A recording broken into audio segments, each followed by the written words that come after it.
आप सभी का स्टडी विथ मोटिवेशन पे मैं चंदन त्रिपाठी आपका हार्दिक स्वागत एवं अभिनंदन करता हूं। मेरे साथियों, दोस्तों, आज बाल विकास की नवी क्लास है। इस नवी क्लास में हम जानेंगे विकास का क्रम और पढ़ेंगे संज्ञानात्मक, मानसिक और बौद्धिक विकास के बारे में। अगर बात की जाए संज्ञानात्मक विकास की, तो संज्ञानात्मक विकास से हर वर्ष अगर सीटेट की बात की जाए तो लगभग 5 से 7 क्वेश्चन आते हैं, डेफिनेटली आते हैं। भले ही पूछने का तरीका बदल जाए, तरीका कैसा भी हो सकता है, परंतु संज्ञानात्मक विकास से प्रश्न अवश्य आते हैं। तो आज हम संज्ञानात्मक विकास को कवर करेंगे। किस क्रम में विकास होता है बालक का, तो सबसे पहले ये जान लेंगे हम कि जो विकास होता है बालक का, वो विकास का क्रम है। सबसे पहले शारीरिक विकास होगा। जब बालक पैदा होता है तो सर्वप्रथम उसका शारीरिक विकास होना सबसे महत्वपूर्ण होता है, इसलिए हमको उसको शारीरिक पक्ष पर ध्यान देना है। उसका शारीरिक विकास होगा, उसके बाद मनसचालक विकास। जैसा कि अगर आपने नहीं देखा तो पिछली वीडियो में जाकर के आप मनसचालक विकास के बारे में जान सकते हैं। मनसचालक विकास होता है जब बालक थोड़ा थोड़ा चलने लगता है, रेंगने लगता है, तो वो जब रेंगते हुए धीरे धीरे उसका जब मनसचालक विकास होता है तभी वो खड़ा होना शुरू करता है, और खड़े होकर चलता है, फिर गिर जाता है, क्योंकि उसका मनसचालक विकास हो रहा होता है, हो नहीं चुका होता है। और जब उसका मनसचालक विकास कंप्लीट होने लगता है तब वो दौड़ने लगता है। शरीर के अंगों में समन्वय का विकास करना ही मनसचालक विकास है। तो मनसचालक विकास का मतलब जब बालक खड़े होकर के सामने देखते, उसको देख रहा है, उसके पापा आ रहे हैं, मम्मा आ रही हैं, तो खड़े होकर दौड़ते हुए चला जाता है। तब वो पैर नहीं देखता है चलने के लिए, वो दौड़ते अपनी माँ को देखता है, अपने पिता को देखता है और दौड़ते हुए चला जाता है, तो उसका मनसचालक विकास हो चुका होता है। संज्ञानात्मक विकास, उसके बाद में वो धीरे धीरे सामाजिक होने लगता है।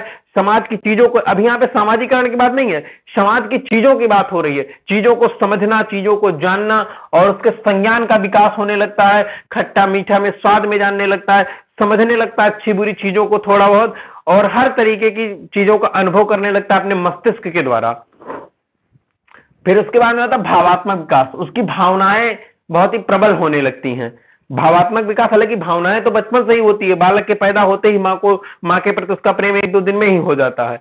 परंतु भावात्मक विकास की अगर बात की जाएगी तो भावात्मक विकास का मतलब अपने भाई को जानना, माँ के अलावा भी अपने पिता को जानना, दादा दादी नाना नानी को जानना, दूसरों के प्रति उतना प्रेम ना होना, अपने प्रति, अपने घर वालों के प्रति अधिक प्रेम होना, भावात्मक विकास। नैतिक विकास, नैतिक विकास की भी वीडियो आप पीछे जाकर के देख सकते हैं अगर नहीं देखे। नैतिक विकास उसके बाद में होता है, वो नैतिकता समझने लगता है, हमारे बड़े भैया हैं, ये हमारी दीदी हैं, ये हमारे दादाजी हैं, दादी हैं, उन्होंने पानी मांगा तो पानी दे के आएंगे, हाँ मेरे बड़े दादा हैं। और हर तरीके की झूठ नहीं बोलना चाहिए, चोरी नहीं करना चाहिए, ये सब उसके नैतिकता में डालने लगते हैं। और फिर उसके बाद में जब उसका नैतिक विकास हो चुका होता है, फिर सामाजिकरण होता है, सामाजिक विकास होता है। फिर वो समाज में टोली बना करके बच्चों के साथ खेलने लगता है, बच्चों के साथ क्रिकेट खेलता है, कबड्डी खेलता है, खो खो खेलता है, विभिन्न प्रकार के खेल खेलता है वो। और फिर वहीं पर उसका भाषाई विकास भी, जैसा उसको भाषिक परिवेश देते हैं उसी प्रकार से उसका भाषाई विकास होता है। तो ये हो गए क्रम।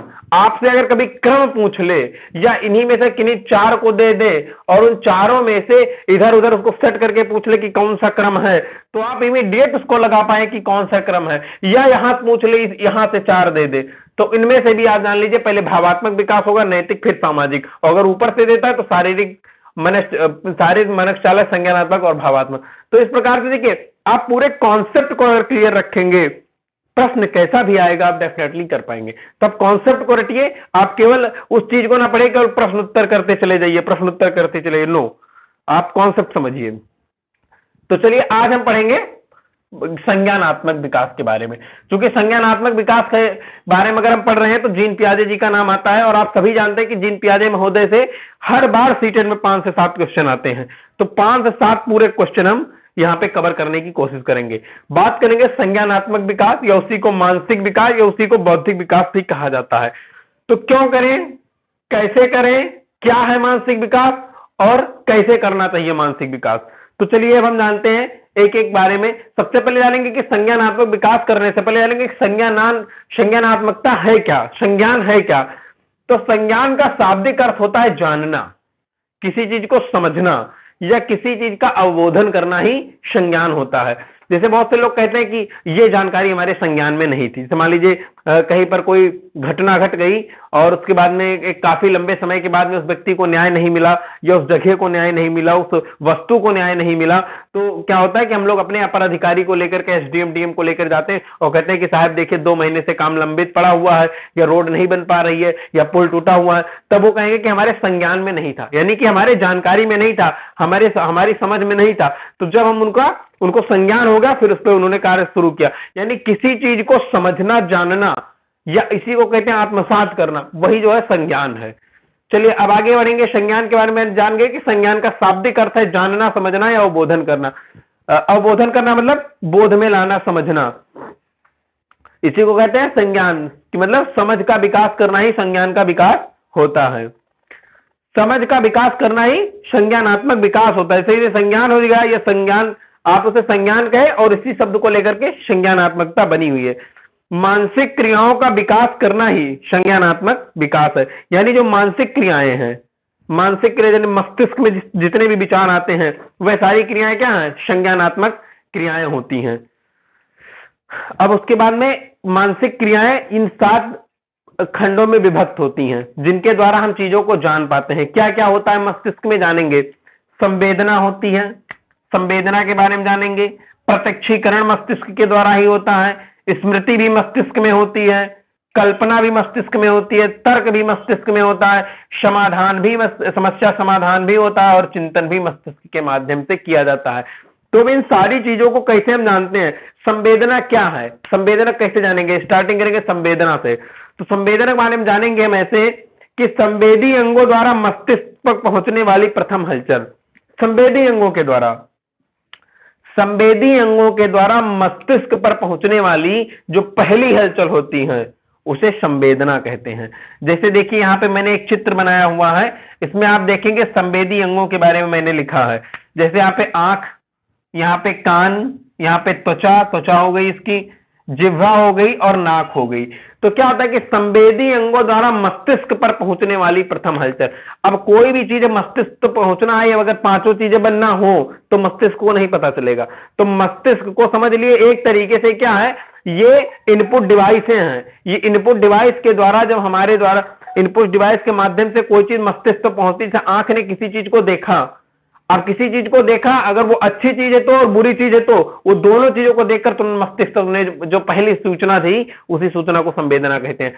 कान ने किसी चीज को सुना, अब वो अच्छा सुना या बुरा सुना, किसी ने गाली दिया वो भी सुना, किसी ने तारीफ की तो वो भी सुना, तो वो क्या हुआ, वो मस्तिष्क से जो सबसे पहले जो बात पहुंची वो आपका क्या हुआ, वो आपका संवेदना हो गया। नाक ने किसी चीज का स्मेल किया, चाहे वो अच्छी हो या बुरी हो, तो जो मस्तिष्क तक सबसे पहले सूचना पहुंची वो आपकी क्या हो गई, संवेदना हो गई। ऐसे जिह्वा, आपने कोई भी चीज खाई, अगर उसका स्वाद अच्छा है या बुरा है, कैसा है, तो वो क्या हो गया, वो आपका संवेदना हो गया। मतलब जो फर्स्ट ऑफ ऑल इन 5 के द्वारा जो चीज आपको पता चली, आपने कहीं पे हाथ रख दिया, बहुत ठंडक है, जिसे ठंड का प्रतीत हुआ तो मस्तिष्क तक पहुंची ना, तो संवेदना है। अच्छा, प्रत्यक्षीकरण क्या है? यही संवेदना, जो संवेदना आपको यहाँ पे पता चली, यही संवेदना जब अर्थ ग्रहण कर लेती है, यही संवेदना जब अर्थ ग्रहण कर लेती है। आंख ने देखा, मस्तिष्क पर तुरंत पहुंची, वो संवेदना हो गई। लेकिन जैसे देखा, अरे ये तो मेरा भाई गिर गया, उसको चोट लग गई, यहाँ पे अर्थ ग्रहण हो गया, ये प्रत्यक्षीकरण हो गया। नाक ने स्मेल करा, अरे वाह, कहीं लग रही है अदरक वाली चाय बन रही है, तो जैसे अदरक वाली चाय की बात है, यहाँ पे अर्थ ग्रहण कर गया, प्रत्यक्षीकरण हो गया। हमने जैसे हाथ रखा, ठंडा फील हुआ, मस्तिष्क पर पहुंचा, संवेदना, अरे ये तो बर्फ है, प्रत्यक्षीकरण हो गया। तो क्या हुआ कि ये आपका, जब कोई भी संवेदना अर्थ ग्रहण कर ले, तब वहां पर क्या हो जाता है, प्रत्यक्षीकरण हो जाता है। और इसी के बाद में फिर आएगा स्मृति, कल्पना, तर्क, समस्या समाधान और चिंतन। ये सब इसके अंग हैं, इन सब के बारे में भी हम पढ़ेंगे। लेकिन अब हम जानेंगे कि संज्ञान का विकास क्यों करें। तो सफल सामाजिक प्राणी बनने के लिए व्यक्ति को जो है संज्ञान का विकास करना होता है। सफल सामाजिक प्राणी बनने के लिए संज्ञान का विकास करना होता है। जीवन में आने वाली विभिन्न प्रकार की समस्याओं का समाधान के लिए संज्ञानात्मक विकास होना चाहिए। किसी के जीवन में अगर समस्याएं हैं तो आप कैसे सुलझाएंगे? अगर आपके जीवन में समस्या है तो उसको कैसे सुलझाएंगे? अब हम सबके जीवन में एक ही समस्या है, नौकरी प्राप्त करना, बेरोजगारी। तो बेरोजगारी हमें तभी मिलेगी, क्षमा चाहता हूं, बेरोजगारी से हमें तभी निजात मिलेगी जब हम अपने मानसिक क्रिया को तेज करेंगे, बौद्धिक विकास करेंगे, अच्छे से अध्ययन करेंगे और उसके बाद में जाकर के पेपर की खोपड़ी में छेद करेंगे। तो जब पेपर की खोपड़ी में छेद कर देंगे तो फिर हमारा जो है एक समस्या समाधान हो जाएगा कि बेरोजगारी का अंत हो जाएगा और रोजगार मिल जाएगा। और जीवन में आने तो बिल्कुल ये इतनी चीजें होंगे। अब इसके बाद आगे हम चलिए पढ़ने जा रहे हैं समस्या समाधान चक्र के बारे में कि समस्या समाधान चक्र क्या है।